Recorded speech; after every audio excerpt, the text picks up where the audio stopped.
Assalamualaikum warahmatullahi wabarakatuh. Nama saya Indah Nurlaila. Di sini saya akan menjelaskan tentang analisis quality of internal auditor, business strategy and sustainability reporting on economic performance. Lanjut ke penjelasan.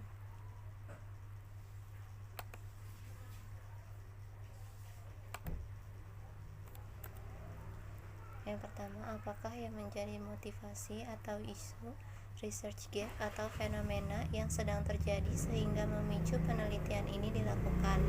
Motivasi atau isunya, kinerja ekonomi perusahaan dapat dilihat melalui return saham tahunan dalam perusahaan. Kinerja dilihat dari perspektif pasar modal melalui return saham tahunan atau tingkat pengembalian saham atas investasi yang dilakukan oleh investor. Kinerja ekonomi dapat dinilai lebih baik jika tingkat pengembalian saham yang baik, yang dapat memberikan kepercayaan yang tinggi kepada investor untuk menanamkan sahamnya pada perusahaan terkait. Hal ini dapat memberikan sinyal kepada calon investor untuk menginvestasikan sahamnya, sehingga dapat memberikan kemudahan bagi investor perusahaan dalam memperoleh tambahan modal untuk kegiatan operasional. Bulan dari 2013. Research gap-nya itu ada beberapa faktor yang mempengaruhi kinerja ekonomi, antara lain kualitas auditor internal, strategi bisnis, laporan keberlanjutan, dan manajemen laba. Menurut Agus 2004 dalam Rosnida 2013 mengatakan bahwa audit internal adalah pemeriksaan yang dilakukan oleh auditor internal perusahaan baik terhadap laporan keuangan dan catatan akuntansi perusahaan serta kepatuhan terhadap kebijakan manajemen yang telah ditetapkan dan kepatuhan terhadap peraturan pemerintah dan ketentuan ikatan profesional yang berlaku. Auditor internal melakukan kajian, evaluasi, dan memberikan rekomendasi secara independen dan objektif terhadap kegiatan perusahaan atau organisasi agar organisasi dapat mencapai tujuannya. Fenomenanya, sehingga dapat disimpulkan bahwa kualitas auditor internal yang baik akan menggambarkan kinerja ekonomi dalam perusahaan akan baik. Hal ini dapat dilihat dari laporan keuangan yang telah diaudit oleh auditor independen, tidak lepas dari kontribusi auditor internal. Laporan keuangan merupakan salah satu sarana informasi untuk menilai sehat tidaknya suatu perusahaan. Laporan keuangan yang telah diaudit ini akan memberikan tambahan kepercayaan kepada investor dan calon investor bahwa laporan keuangan yang disajikan telah sesuai dengan standar yang berlaku umum. Maka seorang auditor, khususnya auditor internal, harus menunjukkan kualitasnya dalam melaksanakan proses audit dan kualitasnya sebagai seorang auditor. Kritiknya itu, peneliti kurang jelas dalam menyampaikan motivasi atau isu terkait penelitian ini. Motivasi tertuliskan tersirat secara implisit sehingga membutuhkan pembaca atau reviewer memahami yang menjadi konteks motivasi dalam penelitian ini. Research gap dalam penelitian ini tidak didukungnya dengan hasil penelitian sebelumnya yang berbanding terbalik. Fenomena belum dijelaskan secara khusus untuk lebih mendukung kesesuaian dengan variabel yang diteliti. Sebaiknya peneliti menuliskan fenomena yang berkaitan dengan salah satu variabel independen yang ada di dalam penelitian ini. Lanjut artikel utama dalam penelitian ini. Menurut Rosnida 2013, kualitas audit adalah kemungkinan auditor mampu mengungkapkan dan melaporkan suatu pelanggaran dalam sistem informasi akuntansi klien, namun kualitas auditor internal masih menjadi sorotan karena auditor internal berada di dalam organisasi dan dibayar oleh organisasi, sehingga independensi auditor internal terkadang masih diragukan. Menurut Rosnida 2013. Yang kedua, berbicara tentang peran manajer tidak terlepas dari perannya dalam menentukan bisnis perusahaan strategi dalam kapasitasnya sebagai penyedia laporan keuangan, di satu sisi sebagai penentu kelangsungan hidup perusahaan strategi bisnis. Kualitas laba yang ada di perusahaan berpotensi juga merupakan fungsi dari strategi bisnis, menurut Widyasari dan kawan-kawan 2017. Yang ketiga yaitu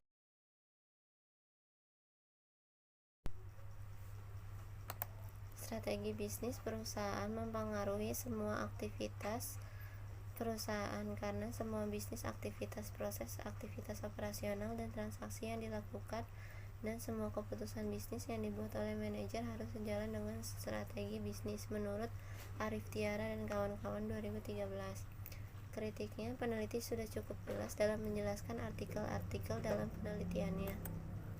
Lanjut, apakah yang menjadi kebaruan novelty dari penelitian ini? Pembaruan penelitian ini salah satunya dengan menggunakan unsur manajemen laba sebagai variabel moderasi. Manajemen laba difungsikan sebagai upaya manajer perusahaan untuk menginterpretasikan atau mempengaruhi informasi dalam laporan keuangan dengan tujuan untuk mengelabui kepentingan yang ingin mengetahui kinerja dan kondisi keuangan. Tindakan manajemen laba sebenarnya didasarkan pada berbagai maksud dan tujuan yang mengandung motivasi tertentu, karena tingkat keuntungan atau profit yang diperoleh sering dikaitkan dengan kinerja manajemen agar laporan keuangan yang disajikan terlihat baik. Kritiknya, penelitian telah menuliskan secara jelas novelty dalam penelitian ini di bagian abstrak dan pendahuluan mengenai keterbaruan penemuan penelitian untuk memudahkan pembaca mengetahui apa saja temuan keterbaruan dan perbedaan penelitian lainnya dengan variabel penelitian yang sama. Lanjut, research question atau perumusan masalah dari penelitian ini. Yang pertama, apakah manajemen laba, kualitas, dan auditor internal berpengaruh terhadap kinerja ekonomi? Apakah strategi bisnis berpengaruh terhadap kinerja ekonomi? Yang ketiga, apakah pelaporan berkelanjutan berpengaruh terhadap kinerja ekonomi? Kritiknya, peneliti tidak menjelaskan perumusan masalah dengan jelas. Perumusan masalah hanya tersirat secara implisit. Seharusnya perumusan masalah dijelaskan dalam latar belakang penelitian. Lalu tujuan penelitian ini. Penelitian ini bertujuan untuk mengetahui pengaruh kualitas auditor internal, strategi bisnis, dan sustainability reporting terhadap kinerja ekonomi yang dimoderasi oleh manajemen laba secara parsial pada indeks Kompas 100 perusahaan selama periode 2013 sampai 2016. Kritiknya, peneliti mengkonsep tujuan penelitian dalam bentuk hipotesis penelitian. Seharusnya antara tujuan penelitian dan hipotesis dibuat dalam bagian yang terpisah. Lalu kontribusi dari penelitian ini. Dalam penelitian ini berfokus pada pengaruh kualitas auditor internal, strategi bisnis, dan pelaporan keberlanjutan ekonomi. Kritiknya, peneliti hanya menjelaskan kontribusi secara singkat. Seharusnya kontribusi disampaikan lebih spesifik lagi. Dampak penelitian bagi kualitas auditor. Lalu, grand teori yang digunakan dalam penelitian ini ada stewardship theory. Stewardship ini menyatakan bahwa tidak ada hubungan antara masalah umum yang terjadi dengan motivasi manajemen. Mengingat tidak adanya masalah motivasi internal di kalangan eksekutif, pertanyaannya adalah seberapa jauh eksekutif dapat mencapai kinerja perusahaan yang baik yang mereka cita-citakan. Dengan demikian, teori stewardship terjadi karena adanya perbedaan kinerja yang timbul dari situasi struktural di mana manajemen eksekutif memfasilitasi tindakan yang efektif. Dari Donaldson dan Davis 1991. Masalah yang terjadi adalah apakah struktur organisasi membantu eksekutif untuk merumuskan dan mengimplementasikan rencana kinerja perusahaan yang baik. Menurut Donaldson 1985, struktur ini akan memfasilitasi tujuan selama mereka memberikan harapan yang jelas dan konsisten serta memberdayakan manajemen senior. Menurut Donaldson dan Davis 1991.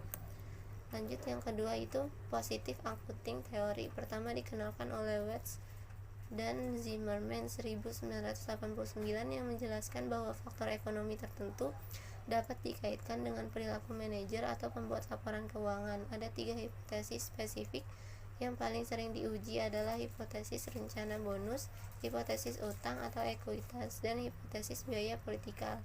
Kritiknya, peneliti hanya menjelaskan satu grand teori yang secara eksplisit, yaitu teori stewardship, sedangkan teori akuntansi positif dijelaskan secara implisit. Seharusnya pemaparan dijelaskan lebih eksplisit serta dapat ditarik keterkaitannya dengan judul penelitian. Lalu, keterkaitan grand teori yang digunakan dalam penelitian yang dilakukan. Yang pertama itu ada stewardship theory. Teori stewardship menyatakan bahwa adanya hubungan yang kuat antara kepuasan manajemen dan kesuksesan perusahaan. Jika kesuksesan perusahaan tercapai, maka hal itu mengingatkan kekayaan para pemegang saham atau pemilik. Selain itu, kesuksesan perusahaan juga akan ikut mendorong pemilik untuk memaksimalkan kepuasan manajemen dengan memberikan penghargaan atas prestasi kinerja yang telah dicapainya. Yang kedua yaitu positive accounting theory. Hubungan teori akuntansi positif dengan kinerja ekonomi terletak pada sikap manajemen yang berupaya menggunakan kapabilitas pengetahuan akuntansi, kebijakan akuntansi untuk menyongsong kinerja ekonomi yang akan terjadi di masa yang akan datang berdasarkan 3 hipotesis dalam teori akuntansi positif. Kritiknya, peneliti tidak menjelaskan keterkaitan grand teori yang digunakan dengan judul penelitian secara eksplisit. Grand teori hanya tergambarkan secara implisit dalam penelitian ini. Penjelasan di atas merupakan hasil dari penelaahan oleh review. Cukup sekian analisis dari saya, kurang lebihnya mohon maaf. Wassalamualaikum warahmatullahi wabarakatuh.